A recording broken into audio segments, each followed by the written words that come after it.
Good morning guys! So kukwentuhan na naman tayo, papasok na naman ako at 8 hours yata ang pasok ko ngayon. Hindi ko na bilang ko ilang oras pero parang 8 hours, yes. So, mamaya pa ang hapon labas ko. And paglabas ko is may pupuntahan kami, may lakad kami ng mga katrabaho ko. Yes, kakain daw kami sa labas, sa Roadhouse. Roadhouse, Texas pa yun? Texas Roadhouse, yes, doon kami kakain. Anyways, magkukwentuhan tayo, ayan. May nagtatanong kasi sa akin, ano daw ang trabaho ko? Ang trabaho ko ngayon ay sa government, yes. Dati ako nagtatrabaho sa ospital. Dati ako patient care tech doon sa ospital. Yes, 8 buwan ako nagtrabaho sa ospital na malapit din dito sa amin, dito sa trabaho ko. Kaya lang is nag-quit ako doon, nag-resign ako doon dahil hindi ko kinaya ang trabaho yung trabahong pinasok ko noon, yes. Pero naka 8 months ako, I'm surprised. At saka natutunan ko na lahat ng mga dapat kong matutunan. Masipag naman ako, walang problema. Pero hindi ko kinaya yung matinding stress na dulot sa akin, yes. Hindi ko alam kung ilang beses akong inaatake ng anxiety doon, yes. Grabe yung anxieties na nangyayari sa akin doon. Hindi ko kinaya, which is kaya ko naman siguro kung kinaya ko lang talaga, pero hindi. Na-realize ko na hindi yun ang para sa aking trabaho. Itong trabaho ko, so far, so good. Naka 1 year na ako, yes. Naka 1 year na ako this month, yes, dito sa trabahong ito.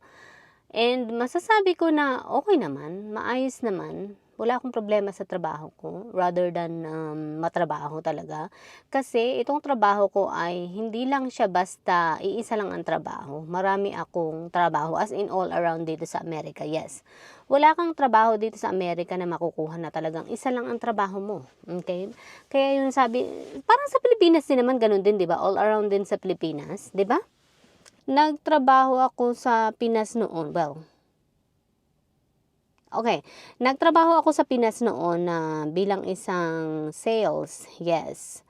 At ang trabaho ko lang noon is talagang sa mga damit lamang. Sa isang damit lang talaga na section, yes. Ang product ko noon is, nagsimula ako sa imported product. Yes, ng mga damit. Yun ang una ko naging product. Tapos, nag-move up. Nagpalit ako ng company. Naglipat ako sa isang company ang unang brand na hinawakan ko noon is Hammerhead. Yun lang talaga yung aking hawak na damit. Yes, Hammerhead. Yun ang natatandaan kong product. At ang ginagawa ko noon is yung mga damit, inaayos yung mga decoration ng mga damit, yung mga anong tawag doon? Mga organized ang damit, nagtutupi, nag-assist sa mga customer, tapos nag-inventory, ano pa?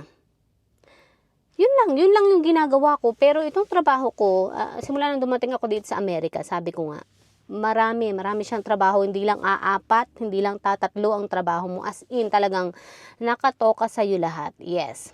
Ang dami, hindi ko na mabilang kung ilan yung task, siguro nasa more than 10 yung task na kailangan kong gawin sa araw-araw dito sa trabaho ko, yes. Pero okay naman, nakakapagod, yes. Mabigat na trabaho, yes. Kasi mabibigat yung mga binubuhat ko, yes, araw-araw. Parang nga akong kargador, yes. But that's okay. Mahirap naman na wala kang trabaho. Yun ang pinakang mas mahirap, yung wala kang trabaho at wala kang pera. Kaya mas maigi nang may trabaho ako kaysa wala, 'di ba? Yes, kaysa walang trabaho, kasi naranasan ko rin naman na wala kang trabaho. Imagine, nakakaloka kaya yung walang trabaho, 'di ba? Wala kang pera. Yun, ayoko ng ganung buhay, no. Ayoko ng wala akong pera, kasi sabi ko sa inyo, mas may stress ako pag wala akong pera. Yes, kaya doon ako sa may pera. Yes. Pero ngayon, nag-iisip na naman ako ng panibago kung gagawin. Talagang, eto na naman ako in my mind, paulit-ulit kong sinasabi sa sarili ko, parang gusto ko talagang mag-aral ng pharmacy tech naman. Ito mong gusto kong pag-aralan, pharmacy technician. Yes. Kaya lang nag-iisip pa rin ako, hindi pa ako sigurado. Nag-inquire na ako, ang enrollment daw ay sa January pa naman, next month. Kaya lang ang problema ko is paano ko pagsasabayin ng aking pag-aaral. Halos itong trabaho ko, kinakain na yung aking buong oras. Tapos, kaya ko sana siguro kung may panggabi sila. Kaso wala eh. Ano kaya pumunta ako dun sa school, magtanong ako sa workforce training. Yeah.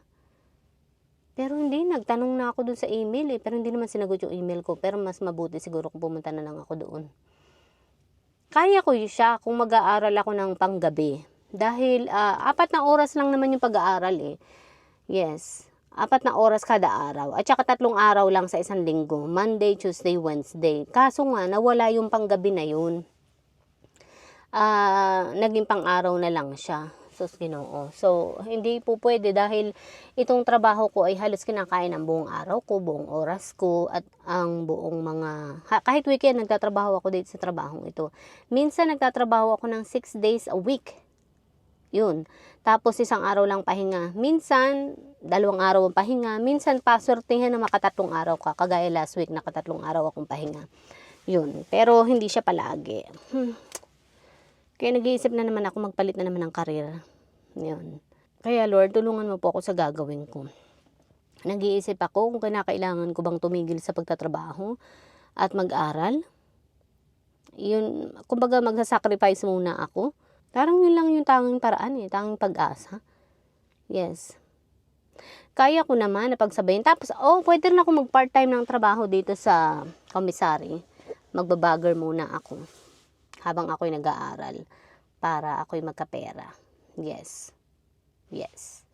Pandagdag ng pera. Kaya lang is, parang hindi naman ganun kalaki ang kita dito sa pagbabagger. Kasi nga maliit lang itong lugar na to eh. But I don't know until I work there, right? Lord help me.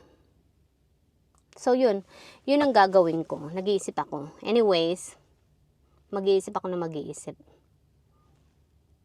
8:51, napapasok na ako. Alright, so yun ang trabaho ko. Yung trabaho ko is maganda naman, kahit paano, you know. Although, nung nagtatrabaho ko sa ospital, pag ko-compare yung sahod, maliit yung sahod sa ospital. Hindi ganun kalaki kaysa dito. Pero, lumalaki lang kasi nga 12 hours, nakaka 12 hours ako. So, nang magtrabaho ako dito sa trabaho ko, kahit malaki yung sahod dito, nawalan pa rin ako ng $36 kada sahod. Kasi nga, 12 hours yun eh. 8 to 8 hours. Minsan 7 hours, 6 hours lang. But that's okay, you know. I still have money, you know. Yeah.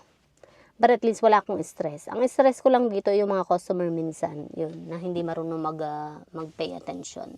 But I can manage. Anyway, sa pasok na ako. Okay, bye!